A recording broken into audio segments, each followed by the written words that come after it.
everyone. Welcome to the final edition of Curious Rebel TV for 2023. And as you can see, I don't have any guests with me today. So you've got a completely solo episode where I'm going to be answering some questions that have been submitted. And gosh, some of you like some spicy questions. So I'm going to go through some questions. But if you're watching live right now, then make sure that you ask your question in the comment section of wherever you're watching, and we'll make sure that we answer that. And if you don't want to ask it publicly, then there's going to be a link in the comments right now where you can submit it through our anonymous question form. So I'll make sure that I check that frequently, as well as I'm doing the answers to the questions that have been submitted already. So those of you who don't know who I am, my name is Advita Patel, and I am the founder of Comms Rebel, which is an internal communications and employee experience consultancy based in the lovely city of Manchester. We focus on helping organizations revolutionize their communication inside out to build a culture of inclusion so their colleagues can thrive and do some good work as well. If you want to know more about what we do and what we stand for, then please do follow us on our social channels. We have a LinkedIn page, we have an Instagram page, and we also have a Facebook page, but I'm not on there, to be honest. But please do follow us on those things, or you can visit us on commsrebel.com as well. Right, without further ado, let's crack on with some of these questions that have come in. So the first question is anonymous. And it's come from the anonymous feedback form, but they say, how do I get my leaders to pay attention to equity, diversity and inclusion stuff? They don't think it's an issue in this organization, and it clearly is. God, what a question to kick off this from. Okay, so one of the biggest areas that you'll get stuck in is if you don't talk about consequences of inclusion, equity and diversity. So if you don't talk about what would happen if we don't do this in the right way, what happens if we're performative, what happens if we're tokenistic. So you need to think about the consequences. Then alongside that, you also need to think about the why. So why is this work important, and why should our leaders care? Now, there's an absolute myriad of research and information out there that recognizes that when you have diversity and you have a culture of inclusion and people feel like they belong and feel included, naturally your investment is going to get, your return on investment, is going to be much better, and your revenue is going to be better, performance is generally better, innovation, connection, all of that kind of stuff is improved. It's not always solely down to that, obviously, but it's definitely a correlation that when you remove yourself from doing performative actions, so basically actions that you do just to look good, then focus on the why and making significant intentional impact, you will see a big difference. So if your leaders are not paying attention, or they feel like, or you feel like they're not caring, then go right back down to the consequences of not doing it fair. So share some case studies with them of things that have gone wrong for other organizations, especially industries that they are interested in. So use that if you can, if you've got that evidence. The second thing is think about the why.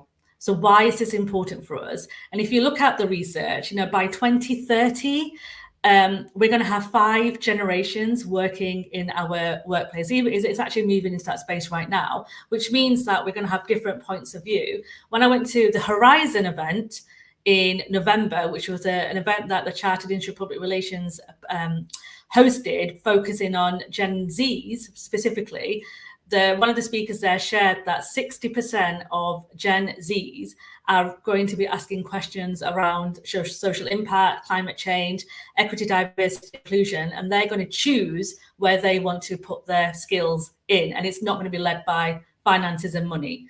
So if you think about your talent attrition, and you think about retention, and you think about where you want the organization to go, if you're not building a culture of inclusion to help those people belong and feel that they're adding value, then what does that mean for the business in the future? And using business speak with leaders rather than using words around equity and diversity will be more powerful than you just saying it's just the right thing to do. And I have to be honest, like it should be the right thing to do, but often you need to talk the language of what leaders will understand. So if you link it back to business objectives, the strategic narrative, what it is that you're trying to achieve, where do you want to go in the future, and what does that look like in terms of diversity and inclusion, then I think you'll get them on board. And I also say, do micro actions, because micro actions will have macro impact. When you try and do big change, you will get people retreating and they won't like it. And it's a fear that often people struggle with. So do micro actions, small steps with intention and with objectives, so you can track the success. Hopefully that helped to the anonymous person who submitted that. The second question comes from Jan, and she says, I'm feeling stuck in my career right now, and I'm not quite sure what I should do next, because every role that I keep applying for, I keep getting rejected, and it's really knocking my confidence. Any tips? Oh, gosh, right. Okay. So when I do some confidence coaching with my coachees, I always talk about intention. And when we are in panic mode, or we're not happy in the world of work that we're in, and we're really struggling, we often go off and do a bit of a scattergun approach, and we apply for all sorts of opportunities because we just want to get out. And it's that old saying, right? Out of the frying pan into the fire. And I'm always very clear with being intentional with where you want to go and what does that look like. And what you need to do, Jan, is take a step back from where you are right now in terms of applying for opportunities, and think about what is it that you want to go and do. What is it? What industry really excites you? What kind of role do you want to be in? What does your kind of future look like in terms of where you want to be? And allow yourself to dream big here. No one's going to see it apart from you. But when you're not clear in terms of what you want, and your focus is, I just need to get out, you're not going to put your best intention in those applications forward. And as recruiting managers, they're going to see through it, and they will be going through applications at speed, depending on the role, and it may not hit the mark that you need to mark. And that does happen when you are not as focused potentially on the role, more about getting out of that organization. So first step is, what are your negotiables and what are your non-negotiables, and what do they look like? Because that will help you decide where you want to focus your energies on in terms of applying for opportunities. The second is figuring out what are your strengths. So this will boost your confidence immediately. So take 5 minutes, 10 minutes and write down your strengths, like where have you achieved great successes and what's the evidence behind that success. And you will have them. It'll be really hard to get started, especially when you're feeling a bit low and your self-esteem isn't quite there. But take a little bit of time. And we all should do this, by the way, at least every quarter, to remind ourselves about our successes. And if you can do it monthly, then even better, because then when you are ready to move on to your next opportunity, you can go through the stuff that you've written and remind yourself of the great work that you have done. We don't spend enough time reflecting on our success, and we don't spend enough time focusing on what we should be going towards, and we just have a bit of a knee-jerk reaction. So second step is write down your strengths and the successes that you've had, the projects that you've been part of, and remind yourself of your brilliance. And I know that can sometimes be a very uncomfortable word for somebody, because we're conditioned to be very humble and, putting our head down and saying, no, it wasn't a big deal, don't worry. There is such a thing as a humble brag, and you should recognize that. So make sure that you note down your brilliance, keep the track of that, and remind yourself of how great you are at what you do. Then on the flip side of that, once you're comfortable with that, is then write down your learning areas, right? So where do you need to do a little bit more learning? Where are your gaps based on the feedback that you're receiving from some of the rejections? And somebody, Priya, I think it was, on one of my somebody, not Priya Bates, who is a co-founder, but another Priya, said rejection is redirection. And that is something that I hold closely to as well. And I 100% believe in that. So when you're getting the feedback, often it can trigger something in you in terms of, right, this is where I need to get my learning from, and this is where the gaps are, especially if it's a similar type of feedback. So always ask for feedback, always. And push, a couple of times if they don't come back to you, and be quite clear on what type of feedback you want in terms of improvements. So looking at the feedback that you may have received, write down your learning areas. And I did a post yesterday, it was, on micro learning. and take 20 minutes every day to improve on those feedback areas that recruiter may have shared with you. And then the third thing to do is be specific with your industry. So make sure that you are applying for industries which bring a little bit of excitement, and you know that you can add value.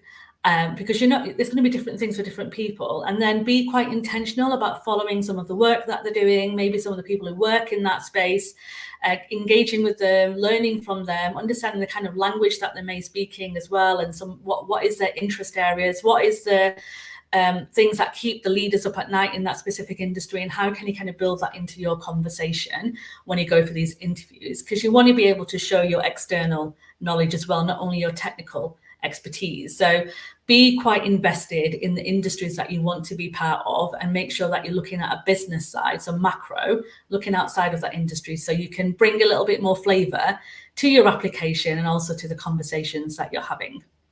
So hopefully, Jan, that was a helpful question. I'm just going to check my comments to make sure that we are... Oh, here you go. So if you want to ask an anonymous question, then this is the link that you can ask it. So please do fill that in if you wish to. I can't check my DMs on LinkedIn, so don't DM me, but do fill in that link, and I'll have a check in a sec to see if we've got anything in there. Third question that came in was from Matt, who said, do you have any idea on what the focus will be on internal comms next year? Oh, big question, Matt. I have read a few reports on trends and predictions of where internal comms is going. I would say, and it's been the word in the last quarter, AI, obviously, which I know is a word that people are like rolling their eyes at the moment, but AI is just getting bigger. Unlike things like the metaverse, which was a big thing earlier this year, that kind of now disappeared off the face of the earth. But AI is kind of staying, and a lot of people are now investing in learning more about AI. And when I did the Inner Rebel event in June, we had a panel on AI. And I think it was Andrew Bruce Smith who said, it isn't AI that's going to take our jobs, it's somebody who knows how to use AI that's probably going to take our roles. And I do strongly believe that. So I think one of the areas of internal comms next year will be hopefully building our skills in understanding what AI is and what that means for internal communication specifically. Because I do think there's some poor use of AI right now, and it's quite clear that people who use AI are not using it to its best intention. And you can normally tell when someone's used AI for copy, because there's certain words that it kind of brings up, and it feels not as genuine. So there are smarter ways to use AI, and not only in terms of words, obviously, but you can now use AI for imagery and videos and all sorts of other things as well. But we need to be a bit smarter about how we use AI, and I feel like we need a little bit more education in it from an internal comms perspective. What does that mean? What does that look like? And what do I need to do personally to build my skill in that? So I think we're going to see that trend continue. It'll be interesting to see, when we do a reflection at the end of next year, if it has been there, but I do think it will continue. I think the second area is that we've gone through a lot over the last 4 years, and hybrid working and remote working is still part of our comms strategy. And even though some businesses are asking for people to come back into the office, I do believe that hybrid will be a big part of the future of work. And businesses are just trying to find their feet right now in terms of understanding what good looks like for them personally, not in terms of best practice, but good practice. So what is it that we need and what works for us? And they're trying out different things. I know some of them have made a few mistakes, and people have been up in arms about it and things like that. But you need to try these things out, because you only really learn from failing, right? So I do think that hybrid working is going to get a little bit more steadier, I would hope. So we get a little bit more understanding about what it means and how we can communicate. I think some of the folks have been struggling in the comms sector specifically on how to manage communication and content across the hybrid factor, like people in the workplace and then people working from home and having flexible hours. How do we make sure that we're not overwhelming folks with information? Because we are contending with a lot of noise right now. And, unlike when I started in internal comms 20 years ago, we really only had, the newspaper that folks went to go out and buy, or magazine. And you didn't really see people on their mobile phones in the staff areas. Now that's all you really see. So you're kind of contending with that noise. So I think the second trend is understanding how do we actually establish better connection in 2024 with those folks who have more flexible hours. So they're still part of the conversation, still part of the journey, and still adding value in the right way and still feel connected to the work that they're doing.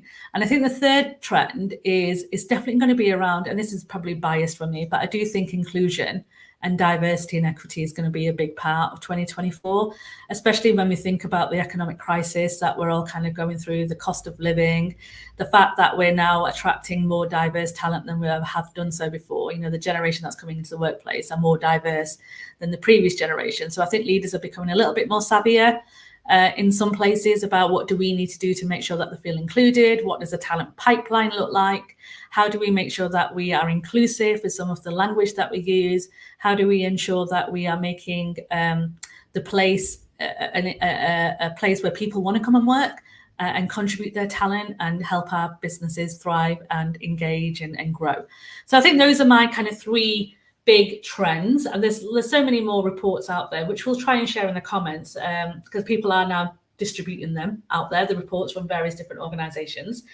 So I hope that helped, Matt, but those are my three. So let's have a look at the comment. Oh, my lovely friend Keith, he's asked, what have you been most grateful for this year?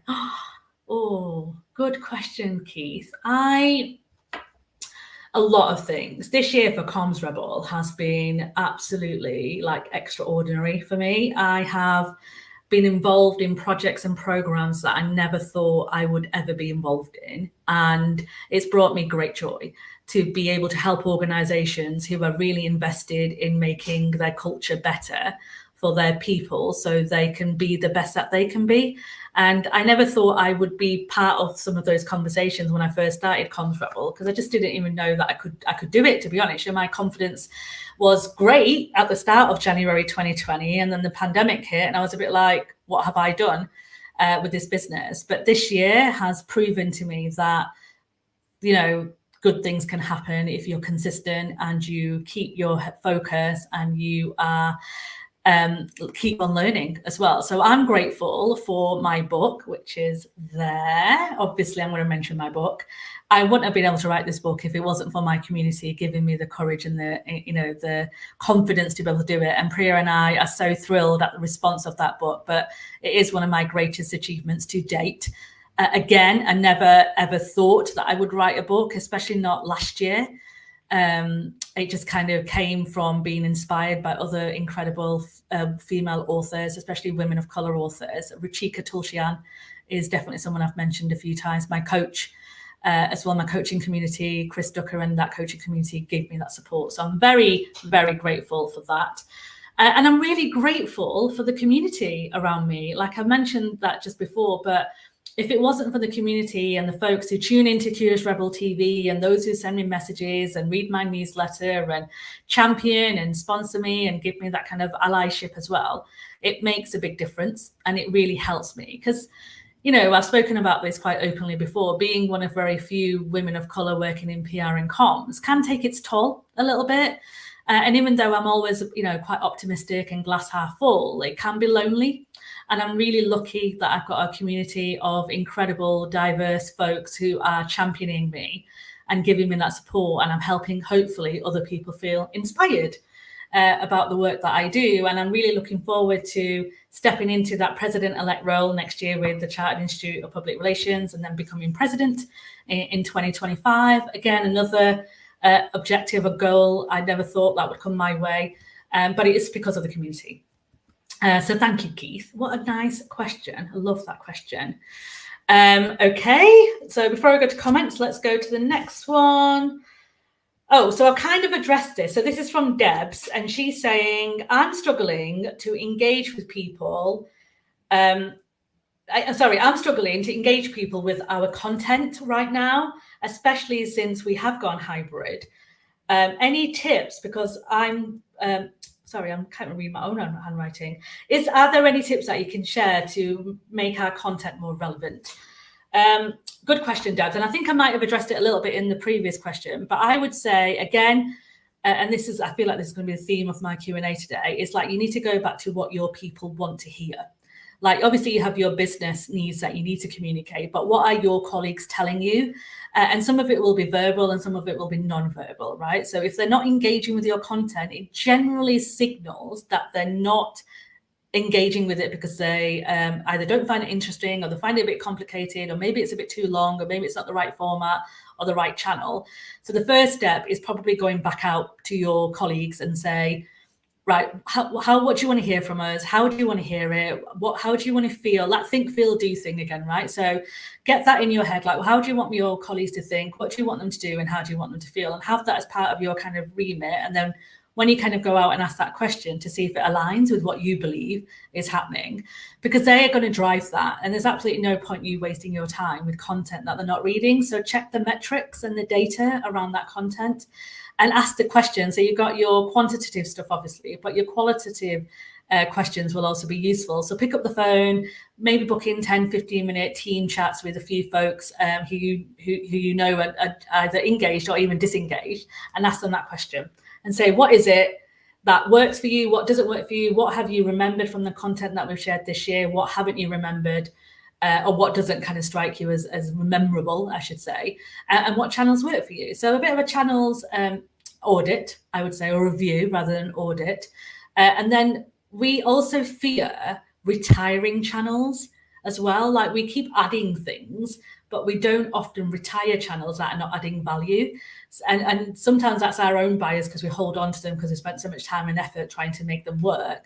And sometimes there may be one or two loud voices that are like, don't get rid of the newsletter because we love it and we read it every day.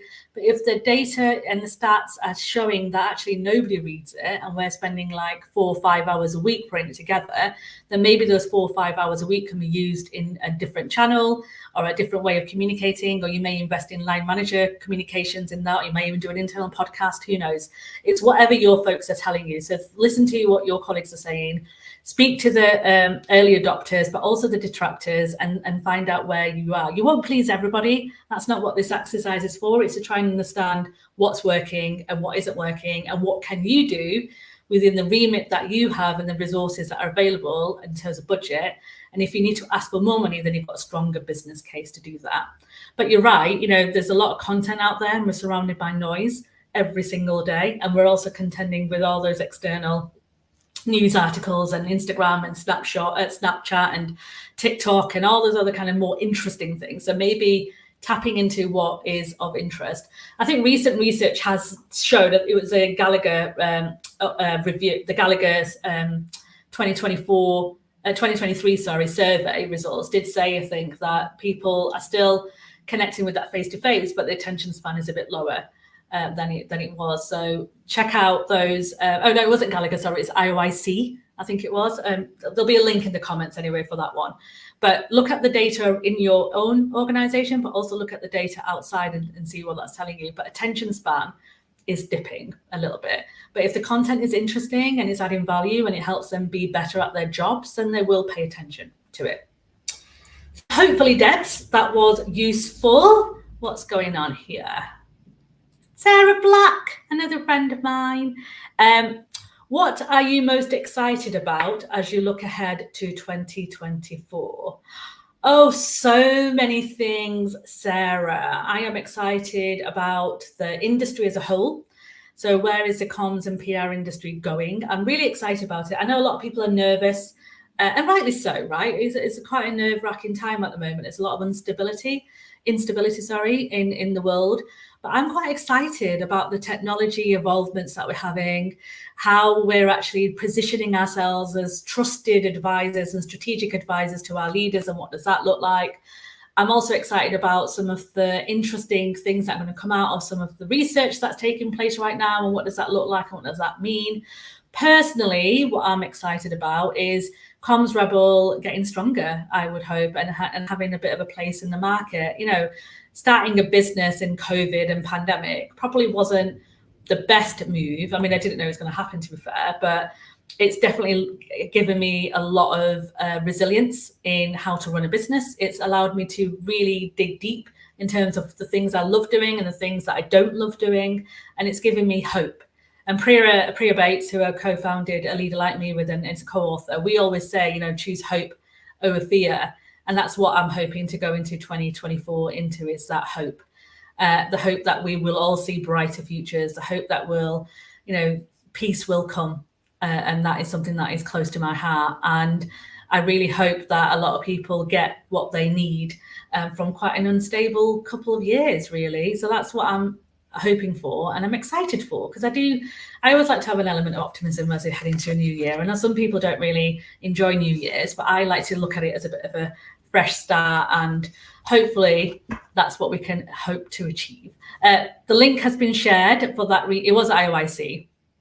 I obviously don't know what I'm talking about half the times here on links and stuff, but the link's there.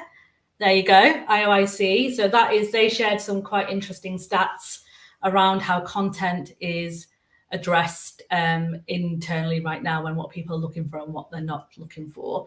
But I would be, so research, and one thing I will say, which isn't a question, but I'm just going to add my 2 pence worth in.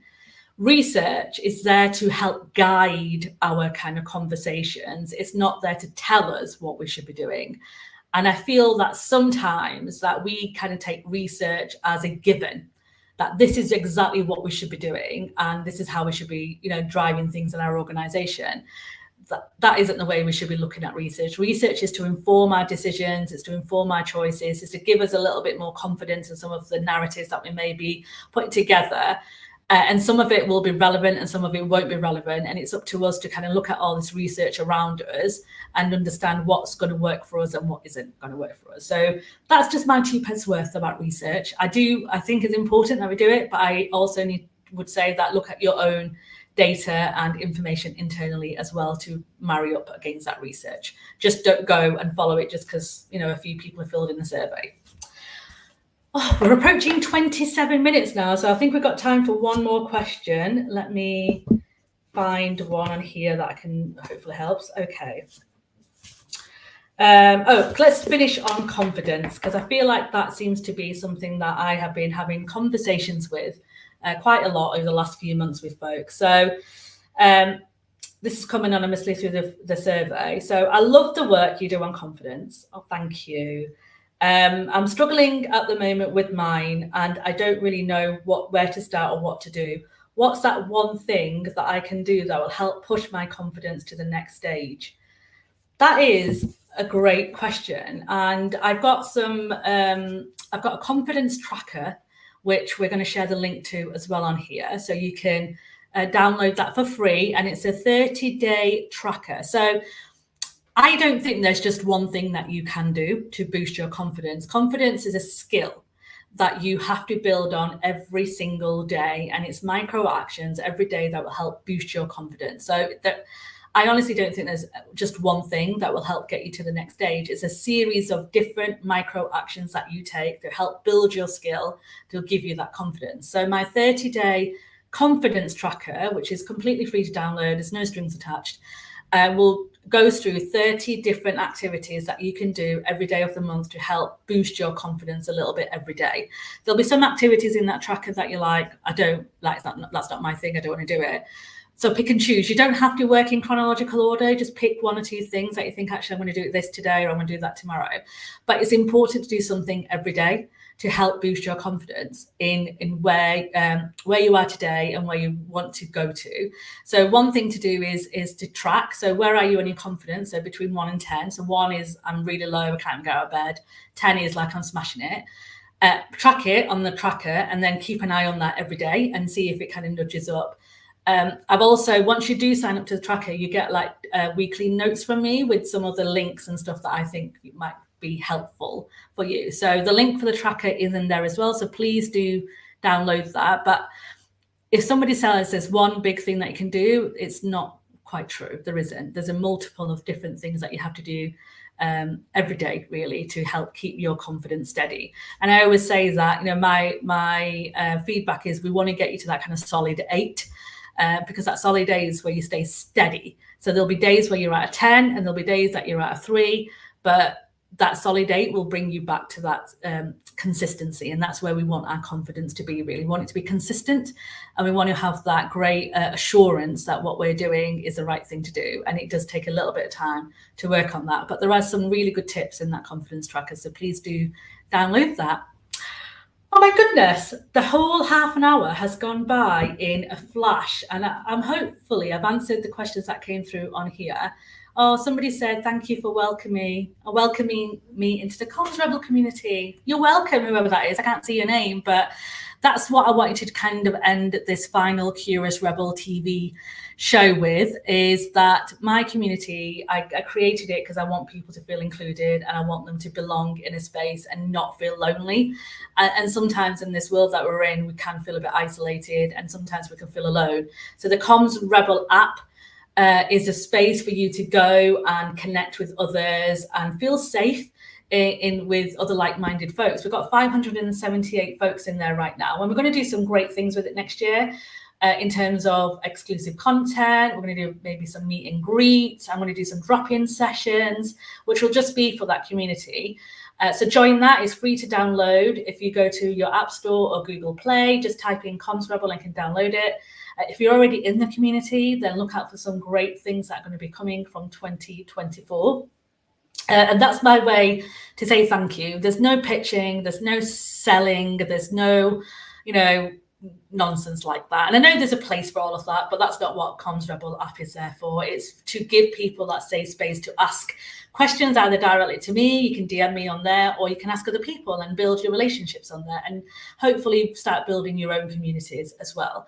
The second thing I want to mention is that Curious Rebel TV next year, we're going to have some guests joining us like we have so far. So there'll be episodes of me coming on solo, but I want to also have guests who have not potentially spoken publicly before and want to come and do that, or just have something they want to share, and we can just have a chat. So if you've seen previous episodes, which I've had guests from my associates to come in and chat, that's the kind of style that we're going for. So there's a form that you can fill in, which is going to be in the comments as well. Fill that form in and we'll get you scheduled in for next year, and you don't need to worry about it. It literally is just a chat, and it's just a good way to get some new voices out there as well. And there's some great work taking place in organizations that we just want to share, and it'll be so good to hear from different people and different voices as well. So please do put your name down. If you've got any questions, then DM me. So that's it from me. Thank you so much, like I said, for all your support this year with Comms Rebel, and coming along and tuning into Curious Rebel TV and putting up with my different ideas and thoughts, and just being part of my community. It genuinely means a lot, not only to me, but also to the Comms Rebel team. If you want any support in the new year, then please do get in touch with us. We can help you with all sorts of internal comms challenges, culture change, inclusion, and also confidence as well. So if you want some workshops on things like that, or training, or you want me to come and support you in your in-house role, then please just drop us a note to hello@commsrebel.com, and we'll be in touch with you very soon. Thank you so much again, and I'll see you next year.